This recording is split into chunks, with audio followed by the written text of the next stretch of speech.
আমের সিজন অথচ আমের আচার করব না তাই কি আর হয়? কাঁচা আম, পেঁয়াজ এবং রসুনের অসাধারণ কম্বিনেশনে তৈরি একটা মজার খুবই লোভনীয় আমের আচারের রেসিপি আপনাদের সাথে শেয়ার করব। এটা ভাত, রুটি, পরোটা, পোলাও, খিচুড়ি সব কিছুর সাথে অসাধারণ লাগে। খুবই কম উপকরণে এবং অল্প সময়ে হয়ে যায়।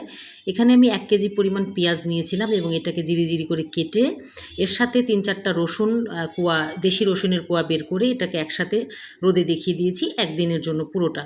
আর এখানে ২ কেজি পরিমাণ আম আমি ভালো করে ছিলে এটাকে গ্রেটারে গ্রেট করে এটার পানিটাকে একদম চিপে এর মধ্যে একটু হলুদ, লবণ এবং মরিচের গুঁড়ো দিয়ে এটাকেও আমি একটু সুন্দর করে ছড়িয়ে শুকিয়ে নিয়েছি।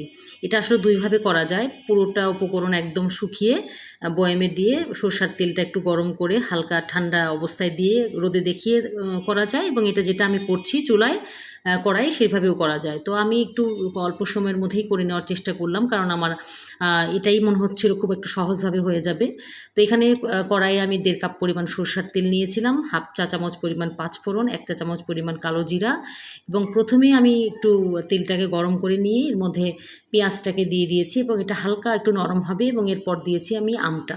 এখানে আমি একটু লবণ পরিমাণ মতো দিয়েছি আমি এখানে শুকনা মরিচের গুঁড়ো, এখানে যদি কাশ্মীরি লঙ্কা গুঁড়ো দেওয়া যায় তাহলে আর একটু ভালো রঙটা ভালো আসে, এবং দিয়েছি আমি এখানে একটু গুড়।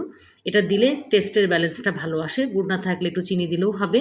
এখানে শুকনা মরিচ, গোটা শুকনা মরিচও দিয়েছি।